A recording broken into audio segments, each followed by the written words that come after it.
I'd like first of all to really thank the organizers of a very inspiring workshop, and also for truly trusting in the feasibility of interdisciplinary dialogue, which is a very rare thing in academia. We talk a lot about interdisciplinarity, but we very rarely achieve it. So really, thank you so much. The reflection I would like to share with you today will obviously return to many questions and issues which have been raised since yesterday, specifically by Charles and Edwige yesterday, in relation to the politics of subjectivity. But those of you who were able to attend the talk given by Valérie Loiseau in the February webinar, may also hear in my own talk presentation today some sort of a follow-up to Valérie's reading, and specifically her reading of what she defines as the art of the unritual, with, as you know, of course, her emphasis on the very complex delegation of symbolical power, and trusting to, I quote, Valérie, literary, poetic, and aesthetic objects, the capacity to act as replacement tombs or cenotaphs. To anyone concerned with art's capacity to do justice to those existing on the outer margins of visibility, and those whose death remains unrecorded, this delegation of symbolical power is one of the most aesthetically and politically complex ones. As I will try to show, such delegation does not only rethink art's heuristic capacity to see beyond, to unveil the invisible, and thus achieve an aesthetic sublimation of loss and absence. The two exhibitions I will turn to in a first stage actually question the politics of such unveiling, while, as you will see, trusting in art's capacity to think the politics of invisibility through.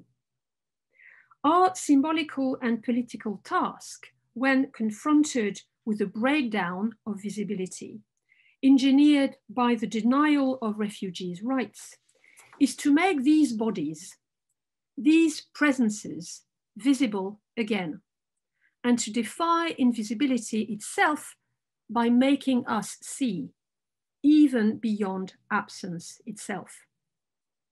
Now, obviously, one might object that such heuristics is nothing new. And one might also rightly object that the necropolitics at work in the current refugee or migrant crises far exceeds the modernist injunction to make us see. More pressingly, to my mind, such necropolitics tests art's capacity to occupy, that is, what is precisely no site, what could be defined as a no site, but the site of a radical unmapping, whether, of course, we refer to the bodies lost at sea in unrecorded and uncharted or unchartable thinkings. We had a wonderful counterexample, of course, yesterday in Charles Heller's reconstruction, sort of remapping of these deaths. So whether we refer to these sea deaths or to the no rights zones of the refugee camps or detention centers. As I will try to show in a second stage, by turning briefly to the works of two artists, such unmapping puts art's cognitive potential to the test and calls for what might be defined as a Thanatic phenomenology, in which aesthetic experience comes unhinged. Needless to say, art's visuality offers a unique testing ground for the reclaiming of the visual dignity for those who have been expelled from the realm of the visible. The term visuality should be taken here in the acceptation given to it by Nicholas Mirzoeff in his essay, The Right to Look, a counter-history of visuality, a term which for Mirzoeff encompasses the whole regime of historicity, regulating our access to the visible, our right to be seen, and our right to look on and to look back. While aiming to bring to light and to sight the suppressed reality of migration, contemporary artists engage in a form of visual praxis, and the term came up yesterday, of course, a visual praxis that necessarily addresses the cultural economy at large, the episteme that regulates our reception of images, and even more specifically, the criticity of our visual emotions. The exhibitions that have turned to migration in an attempt to elaborate a visual counter-ethics have tied their redemptive and corrective agenda to a critical exploration of visuality. Now the first, so I'm going to share my screen now, the first exhibition, okay. Right. The first exhibition I like to turn to, an exhibition co-organized in 2019 by the National Museum for the History of Immigration and MACVAL, one of the leading contemporary art centers of the Paris region, brought together works that, for many of them, address the challenge of thinking invisibility through.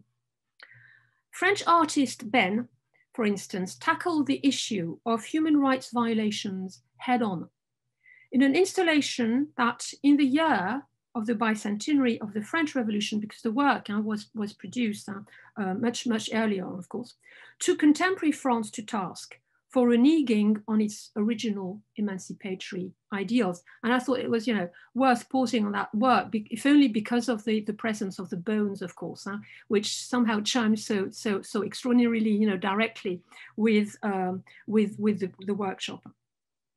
In other cases, the works harnessed physical experience to a political reflection on visuality.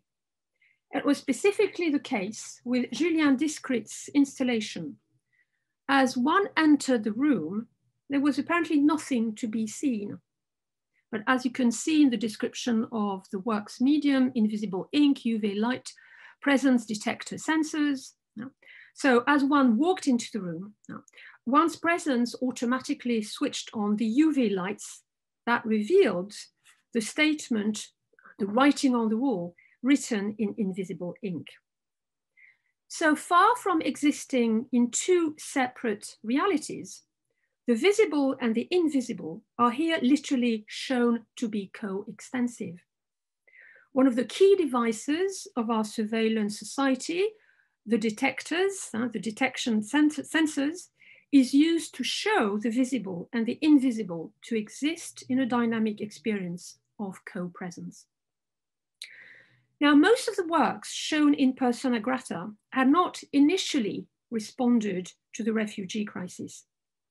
Their cooptation towards an understanding of our global politics of human rights denial was a way for the curators, a way of probing what might, after Judith Butler, when writing about war, be defined as the frames of such denial. And of course, Butler has come up repeatedly in our workshop.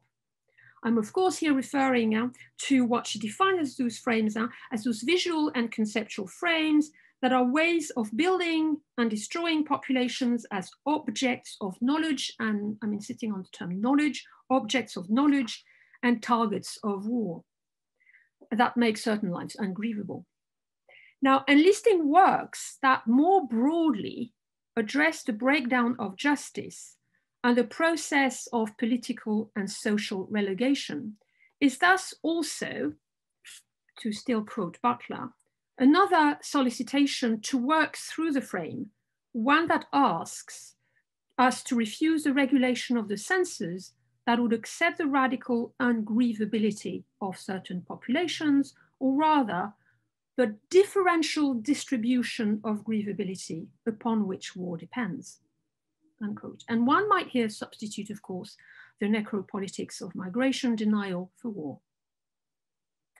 The recent exhibition, When Home Won't Let You Stay, Migration Through Contemporary Art, addressed the experience of ungrievability more frontally, with works that upset what Butler defines as the regulation of the senses, upon which the frames of migration and their politics of representation depend.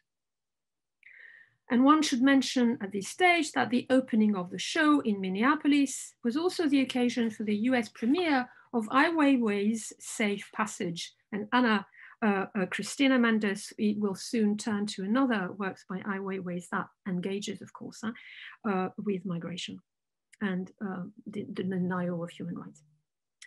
The works by Kader Attia, for instance, and Mona Hatoum, which I will turn later, featuring in the show, are here worth pausing for. In La Mer Morte, the Dead Sea, Kader Attia revisits a visual language that is well known now in contemporary art, a language already explored by the likes of Christian Boltanski, for instance, in his memorializing of the Shoah. The scattered clothes in their variegated shades of blue produce a complex allegory of loss and mourning, both anonymous and implicitly preserving the absent, present body that used to inhabit it. Each item reads like a mute cipher, to be invested with a story that is both private and collective, both unique and generic. Of course, what is central here is the politics of narrativization, which we explored already yesterday. Our spontaneous desire to reinvest each piece of clothing with a specific body and narrative, a specific story, in spite of its obtuse silence, is deeply paradoxical and ambiguous. Imagining the stories behind these items of clothing may induce a form of mourning by proxy, as Carolina suggested yesterday, in relation to the migrants' quarter in Catania's graveyard. But we may also wonder whether the genericity of the clothes, their anonymity, does not in fact deliberately reproduce the political relegation condemning the migrants perishing at sea to a sort of generic anonymity, in the same way as they are somehow simply sort of, subsumed under figures without truly being given back, granted back their rights, as humans, as individuals.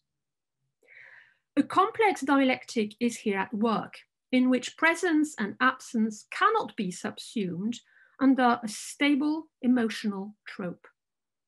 The abandoned clothes gesture towards stories that will never be documented, and yet, at the same time, they bear witness to lives that beg to be identified, but will remain nameless.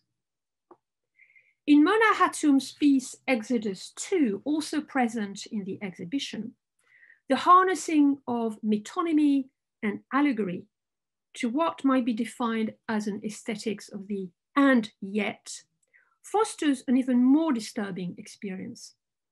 Here, the cohabitation in a very strange insulation of the animate and the inanimate solicits our imagination and aesthetic experience in ways that preclude any dialectical closure. The hair once did belong to someone, now cut down to the minimal size of two sad and yet precious cardboard cases. And Hatoum, as you may know, has repeatedly worked with human hair in order to explore precisely the denial of human rights, especially in the Palestinian experience. The visual simile spins off in directions that cannot be charted. It imposes troubling associations linking the vision to other insistent images of genocides and crimes against humanity. The sentimental memento mori of the lock of hair, with its associations with the power of love to transcend time and heal, takes on a very uncanny dimension here. The memento mori is endowed with a far darker meaning. The preciousness of the trace is re-scripted as a spooky synecdoche for the instrumentalization and reification of mankind. Mona Hatoum's Exodus 2 disturbs the phenomenology of aesthetic experience to re-embody the status of the refugee and disable visual satisfaction. So doing The work also unsettles the frame of the museum and its ideological economy. The museum, the gallery, are exposed as part of the global vision and conceptual frames dictating, to return to Butler, to return to Butler, because of course this is her reference to the frames, but also to the frames dictating who may live and who must die. And once again, of course, I'm returning to Achille Mbembe's words which, as you know, of course, are directly borrowed from Foucault's exploration of war in his Cours au Collège de France, and society must be defended. I just wanted to return, to that quote, that original quote by Foucault, which reads in his definition of sovereign power, as the power having the ability to faire mourir ou laisser vivre, take life or let die. The various translations of Foucault's words also tell us something interesting about the way we process the paradox. In the last stage of this paper, I would like to focus briefly on two works that also disturb the phenomenology of aesthetic experience in order to foreclose the very language of political empathy and return us to the bare reality of exile and migration, loss and relegation. So I like to turn more specifically in this last stage to an issue which we have touched upon this morning, which is the issue of empathy, and which Charles Heller turned to yesterday as well, when he was wondering whether there wasn't something rather dubious about the way somehow we harness empathy, humanist empathy, to an attempt to make sense or process or mediate the sea death. The ironically titled Hope by French artist Adèle Abdessemed, very famous work that really caused an incredible reaction in the audience and in the part of critics, reinvests or disinvests the metonymic language of memorialization via what might be defined as a symbolical shortcut. The hope of those seeking a better life turns into death. The deathly irony is harnessed to a literal decoding of the global economy of oppression. Those who die unrecorded at sea are ungrievable, disposable lives. The bags can only be deciphered as both garbage bags and body bags in a visual shortcut that conflates genocide and ecocide, a correlation that Valérie Loiseau explores in her essays Water Graves, and which Lucinda turned to yesterday. The process of literalization at stake here is meant to be repellent and to invalidate or foreclose any form of aesthetic satisfaction. The artistic sublimation generated by hope is ambiguous at best. The tradition of artistic shock fuels a confrontation with the suppressed truth of global discrimination. So doing, the gallery or museum experience is defamiliarized as being complicit in the frame of oppression.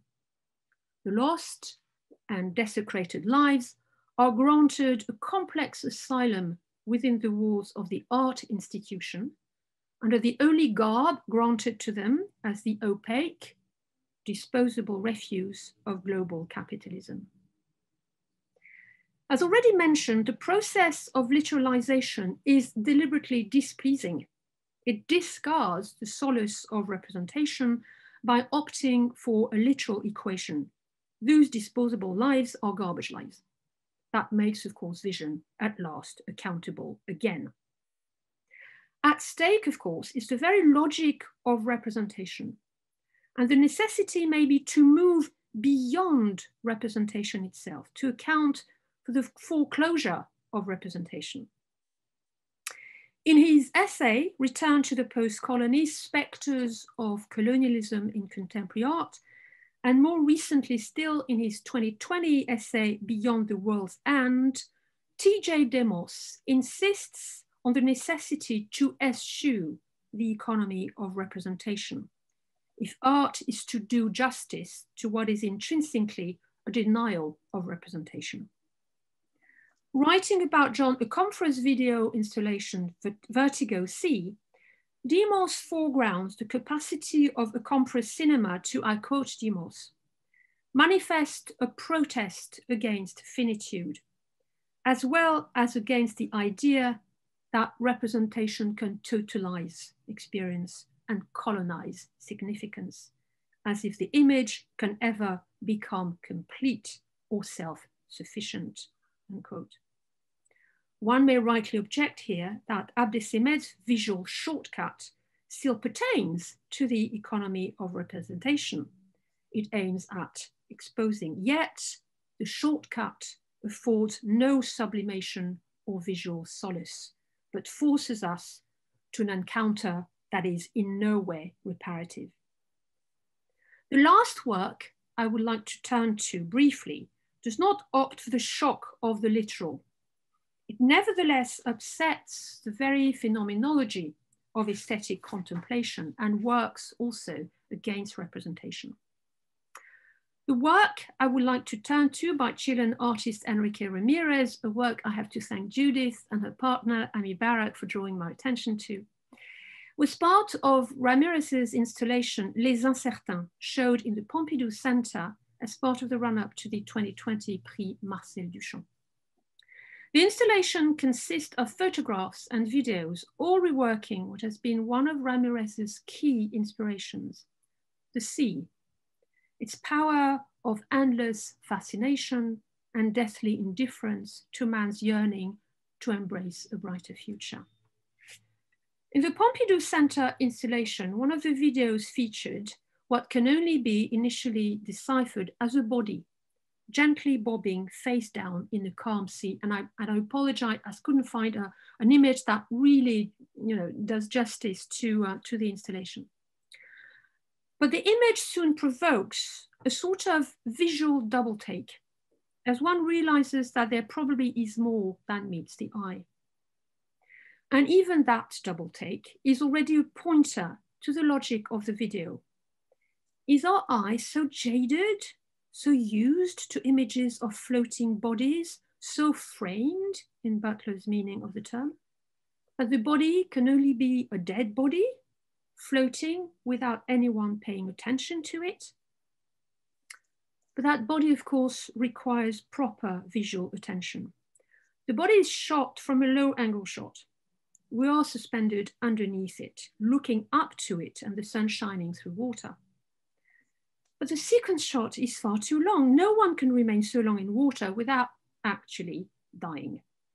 So yes, that image deserves we pay proper attention to what it triggers in us and how it truly works. The device, obviously, you will have understood by now, is both simple and dizzying. Ramirez has simply shot the man floating and upended the footage. Implementing such upending is no doubt technically very, very arduous and difficult to achieve. But the final effect is mesmerizing and thought-provoking. Our phenomenological interaction with the image is profoundly disturbed. A form of cognitive dissonance results that requires our full consideration. In turn, our visual attention becomes itself disturbing. What are we doing here? At the heart of the cultural apparatus, in this instance, the Pompidou Center, relishing in the vision of a black body floating at sea, the cognitive dissonance induces a meta-aesthetic chain reaction. The vision is both immersive and repellent. And the care we take trying to make sense of what we see echoes negatively with the little time our world has for dead bodies, usually not so gently bobbing at the surface of the sea. The phenomenology sustaining our aesthetic experience becomes here intimately political.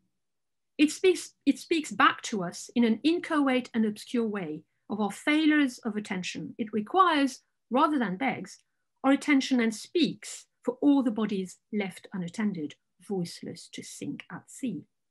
It refuses, and as an image, it refuses to sink and be engulfed. As such, it objects visually, phenomenologically, cognitively, and thus perturbs and resists the logic of representation. All the works discussed here, and I'm drawing to my conclusion, engage in a re-embodied dialogue with loss and death. Their thanatic ethics lies in their capacity to harness our empirical and phenomenological response to a work of conjuring. If art is to do justice to the absent bodies of migrants lost at sea or expelled from the realm of citizenry, it must do so by implicating the bodies of the spectators. The shocking, displeasing, destabilizing experience allows the frames of visualization to be reflected in our gaze. A gaze that can be neither neutral nor indifferent, a gaze that is held to account and in which sensation becomes at last fully political. Thank you very much for your attention. Bidisha, and I'm very happy to be part of this wonderful and rich panel. I believe that the works I will present will also resonate with other papers yesterday and today. So I'm going to share my screen.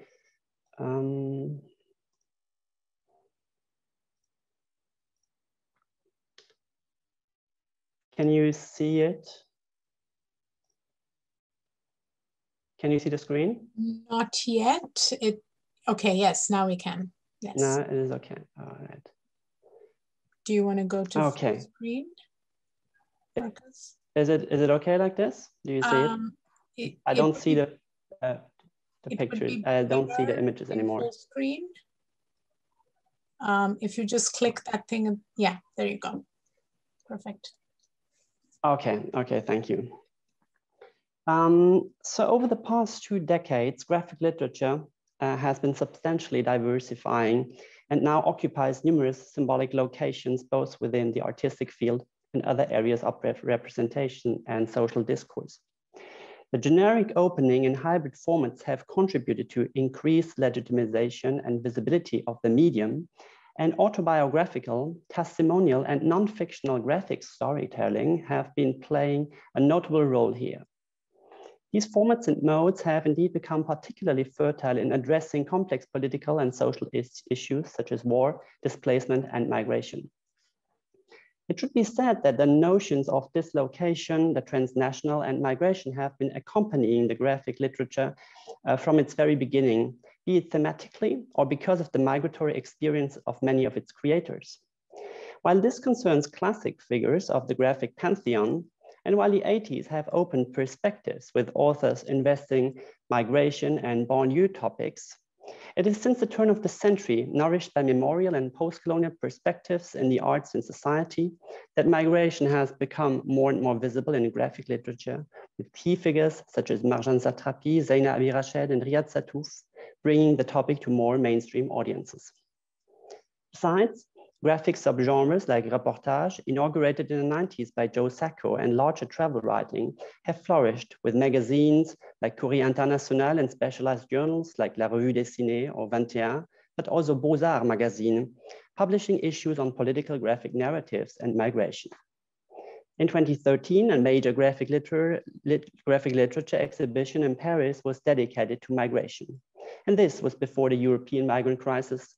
No need to say that creation in the field has intensified since then, with ONGs and other actors from civil society supporting the graphic narratives on the issues.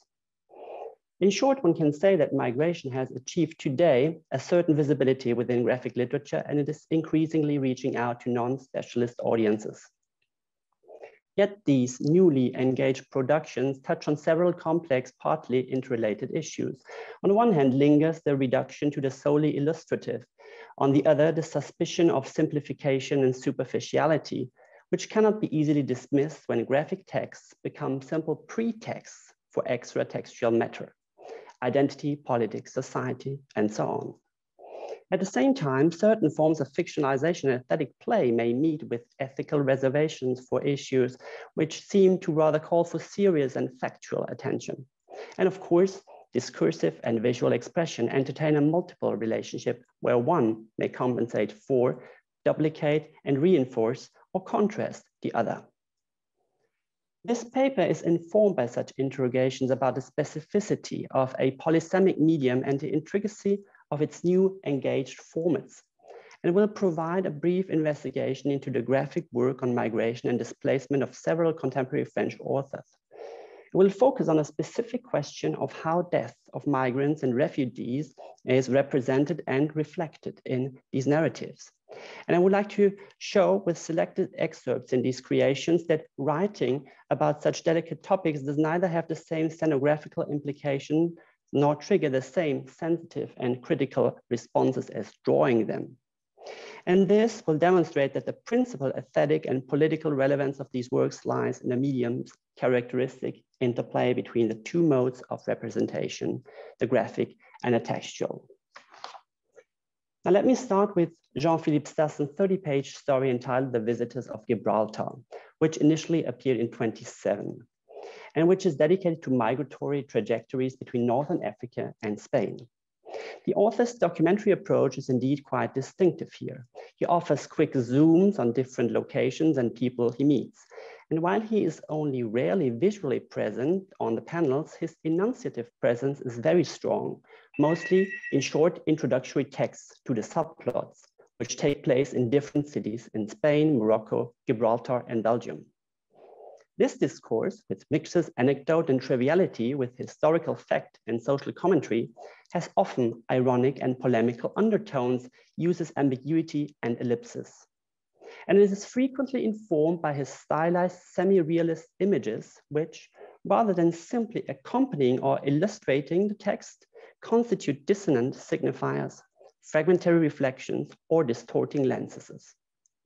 And although Stassen has written on many violent issues and zones struck by war and genocide, he rarely provides explicit or shocking images. So how is migrant death represented in this story? First, the thematic frame is set with the author's caustic comment about different types of migrant boats arriving from, quote, full of living people, others full of dead people, others simply empty, unquote. This is followed by a short passage focusing on an elderly Spanish lady flowering a tomb in memory of the deceased migrants. It's an echo to the memorial in Catania and Carolina's presentation yesterday, this idea of a grief by proxy. And in spite of this memorial presence and the commemorative gesture, the site indistinguishably refers to the deceased migrants as a group in contrast to the individual tombs shown on the panel below. Migrant death clearly remains a collective issue. Besides, on the next panels, the elderly lady and her friend designate themselves as, quote, antique carcasses, who are the only ones left to honor the dead. The last Mohicans amongst the crowds of teeth-bleached kite surfing tourists, tourism again. Put differently, the author implies that the question of assuming responsibility through this by proxy grieving remains a marginal gesture. Here, as elsewhere, Stassen thus puts in relation various contrasting or complementary signifiers which resonate and possibly collide. Finally, the zoom out at the end of the sequence allows another such aesthetic and ultimately political echo. Indeed, the colorful kites of the surface seem from afar do uncannily evoke the tiny flowers on the tomb on the previous page. One sea of icons thus resonates with another. In the same maritime and coastal space, the enthusiastically and unconsciously living versus the tragically deceased, the top and literary bottom side of our new liberal capitalist spectrum. In Stassen's general project of letting various semantic and semiotic elements dialogue to comment on the migratory phenomena in the longue durée and the macro space, there are other subtle thanatic occurrences. But migrant death does not lead to explicit representations and reflections in The Visitors of Gibraltar. It stages it as a spectral presence hovering over the precarious individuals and their uncertain and often tragically ironic fate. And death is finally brought up twice at the end of the narrative. Firstly, when the author tells an African migrant on the Spanish-French border the story of Walter Benjamin, who committed suicide when he was refused entry to Spain while fleeing the Nazis in 1940, and who was buried in a mass grave. Second, the story closes on an exchange in a bar in Belgium when one Algerian character speaks of his desire of repatriating his deceased father to Africa. Both passages inscribe the Thanatic motive within migratory configurations in a larger historical and geographical frame and raise, again, political awareness through juxtaposition and analogy. The first by creating echoes between contemporary migratory dramas and the refugee tragedies during World War II.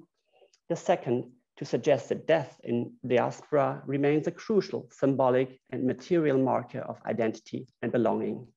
To claim, but not without its counter-argument, because the family of the Moroccan character is buried in Belgium, that beyond the seemingly successful integration into a host society for decades, the homeland maintains a singularly existential, cultural, and religious attraction. In Stassen's more mosaic narrative, the Thanatic motive is therefore part of a scenographical strategy which mobilizes the text-image interplay by use of ellipsis, evocation, and a contrapuntal to trigger a sensitive, but especially a critical response to the complex migratory subject. Let me move on to Humans, The Roya is a River by Edmond Baudouin and Troupes, a graphic investigation into the trajectories of African migrants crossing from Italy to France on a Mediterranean border. It is a book full of encounters and political reflections with an openly subjective testimonial and dialogical aspect, and with the two authors being very present in discourse and image. And the cover pictures instantly show the suggestive and opaque, but also dialogical element of their approach. On the right, the hardly recognizable faces sculpted in the mountains appear like phantoms of dead migrants in an avalanche of somberness. The two birds hovering above the crevice like vultures. Besides, the color provides relief and visual clarity while adding a dramatic component. The shadow cast by the trees on the slope resembling the smoke of a wildfire, the whole landscape as if soaked in blood, with a white lake almost a blinding abyss. And this is echoed by the back cover on the left, which shows scattered clothes abandoned by the migrants before passing the frontiers. Again, scattered clothes. As we will hear later on, this is a way of shedding their skin, of transforming themselves. What becomes instantly apparent with these covers in sole visual terms are the album's discrete motifs of death, as a haunting presence as organically inscribed in the very soil, and also of the trace, the mark of human passage, ephemeral hiding places for precarious bodies, fragile remnants and scars, and invasive or hidden bodies which echo with the fragmentary and expressive graphics. The narrative then opens medias in res with existential migratory issues and the question of migrant death as potential risk, lived or witnessed experience are suggested and implied in symbolic indirect manner. On the second page, we instantly find a significant self-reference to Baudouin's album Mediterranean. And in this illustrated book for young audiences about the migrant crisis, the artist contrasts the beauty of the sea and the horror of the drowned migrants, focusing on a girl who has died during the sea journey. And this recalls visually the opening in Armin Greder's The Mediterranean discussed by Lucinda yesterday. Reminiscent of the tragically iconic image of the drowned Syrian boy Alan Curry, again, which made global headlines, this is an illustration of rare explicitness and transparency for Baudouin's scenography. For he works indeed predominantly in black and white, with often blurred, fragmented, or partial figuration and illusion, precisely because on this panel on the opening page, where Baudouin places the migrant body permanently navigating between resilience or endurance and death or disappearance. This is not only a body with within geopolitical logics, but dramatic, telluric, and aquatic forces. From the opening pages, the migrants are identified as tiny figures caught between giant natural hazards, a mix of tsunami waves, volcanic eruptions, and whirlwinds, which no frame seems able to contain. Beyond this first graphic occurrence hinting at drowning migrants, death is then mentioned when the authors go to a precipice on a mountain called the Step of Death, notorious for fatal accidents. Other than the scattered objects which feature, again, an unsettling indicator of human passage, we find in the drawing one of the many characteristics lines of horizons, which introduces a key passage of critical reflection, condensing the artist's project and location. Beautiful nature versus dramatic human fate, urgent political and humanitarian matter in a place whose civilization goes back 5,000 years. The illustrator's activity, both as a committed testimonial and an act of sharing, but also a solitary refuge, drawing manifested as, quote, a pleasure, with a barbed wire fence behind his back and drowning people in a sea beyond the cliff. While this comment about drowning people in relation to the beautiful sea horizon becomes highly evocative for many other seaward horizons drawn in the book, the sequence reveals first and foremost the physical and symbolical location of the involved actors.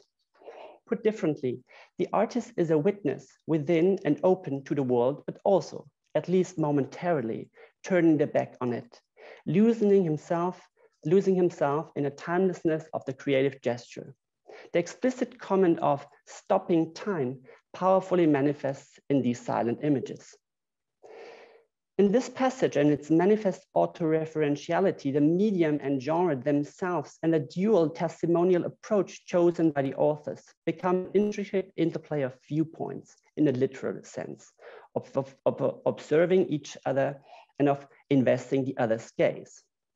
For humans is above all a story of gazes and faces, of the vitality and individuality suggested in particular by the portraits which are the visual leitmotif of the album, humanizing and giving vigor to the migrants alive, obviously. On the one hand, no doubt that death runs through the book like a thin red line. It is witnessed in the liberating speech of the migrants, like with an Ivorian character who tells about exploitation and abuse in Libya, testifying to, quote, the routine of living with corpses every day, unquote. It is graphically reconstructed, like in Baudouin's almost abstract representation of a drowning migrant, focusing on the hardly visible last, quote, vision of the eyes going towards the abyss, unquote. A look which seems unerasable for the surviving boat companion and by proxy for the author himself. Even in death, humanity finds its quintessential expression in the gaze. And this also concerns the book's symbolic figurations, where giant skeleton-like fetishes emerge from the sea and stare at the author and us, in whose gaze the Mediterranean has transformed into a cemetery. On the other hand, despite this plural thanatic presence in humans, life is asserted over death, precisely by the act of figuration and visual portrayal.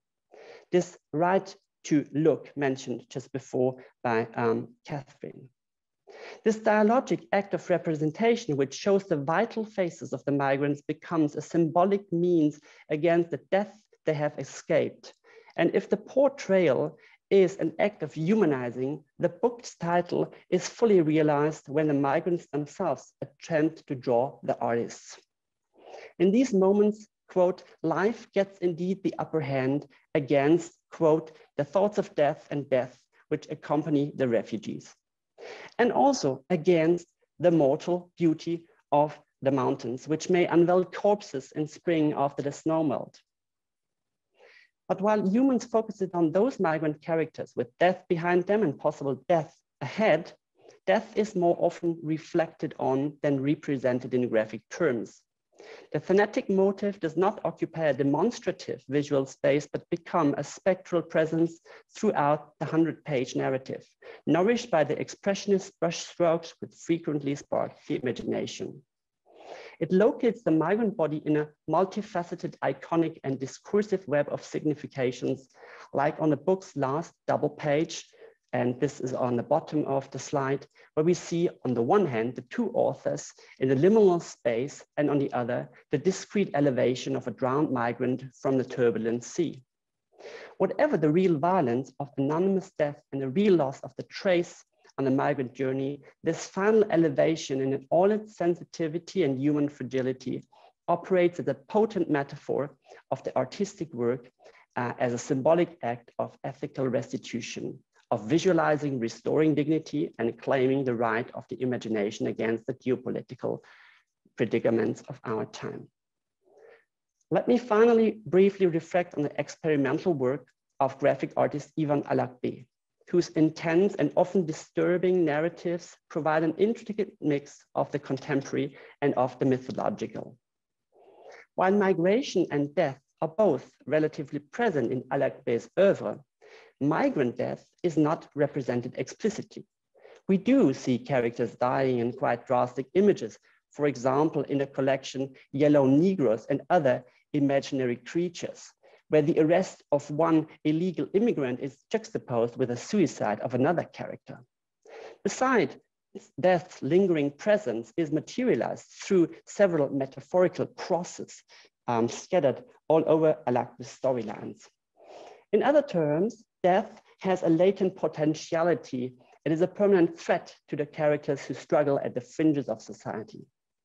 But concerning more specifically migrant death in Alegbe's work, one needs to take a closer look at recent complements to his collection. And it's very significant that it's actually recent complements to this 2011 collection. For example, one sees a striking graphic addition to the yellow inside covers, which feature a collage of several loosely interrelated elements. The page with the pedestrian crossing in a Parisian suburb on the bottom and the big gallon-like ship on the top are significantly complemented with a coastline and another reenactment of the drowned Syrian boy, Alan Kurdi. This is a very daunting political statement where geographies and temporalities are juxtaposed and suggestively related. Without any comment, these images converge to a general statement against past and present colonialist and capitalist exploitation. And even more complex appears his short story, Sand Niggers, a personal and metafictional reflection on various issues of identity, accompanying a most diverse graphic composition, including redrawn family photographs, mythological appearances, and images of Donald Trump next to Klansman-like figures. And in this flux of signifiers, contemporary migration has a central role. The author mentions the notorious discourse about, quote, the misery of the world and, quote, the nigger on the beach whose world becomes inhabitable once again, unquote, while creating critical associations and analogies. On the one hand, he links the current migration crisis to the demonic tales of graphic artist Aristophanes, bridging the gap between mythology and the present, with the troubling images of the sinners received in Inferno, commenting on the turmoil lived by the refugees. On the other, he parallels the massacre of the Algerian thrown into the Seine in October '61 with a redrawn picture of a capsizing migrant boat hung on the banks of the Seine in 2017 by French artist Pierre Delavie. Eventually, he locates his own ambivalent position as one between the phantoms of the living. He writes, I quote, I live with the death, with the Moors, with the blacks, the mad. My friends, the Negroes, at the bottom of the ocean, deep in the sand and in the sands and streams of El Dorados, I dwell with the living, unquote. At the same time, the existential interrogative remains until the end, when he wonders whether his, quote, love can hold all the woes of the world, while resorting back to mythology, a mirthless giant siren floating under an empty boat, thus leaving historicity and avenging into the unfathomable depth of a personal and the intimate. So in conclusion, what I want to demonstrate and reflect on with these examples is that while explicit or literal or shocking representations of the dead or dying migrants seem relatively rare in graphic literature, the thanatic motive is omnipresent in these works on migration. It operates by way of ellipses, allusions, and evocation. It is part of a graphic play of continuity and concealment. It has a more or less visually identifiable spectral presence, or it is located in larger semantic and iconic fields of signification. And while the authors have put in place various subtle and indirect visual devices which stimulate the imagination, they provide complementary or dissonant discursive elements in order to allow in this text interconnectedness a both sensitive and critical reception of the migratory issue. All these narratives are part of not only the post-colonial turn in graphic narration, but of larger ethical tendencies in literature, with the increasing presence of books contributing to, quote, to repair the world, to refer to Alexandra Gerfen's notion, and which broaden the very idea of literature itself. Some of these works may acquire particular value because they reflect factuality or even lived and witnessed reality. However, these narratives clearly signify beyond their documentary, informational, and testimonial components.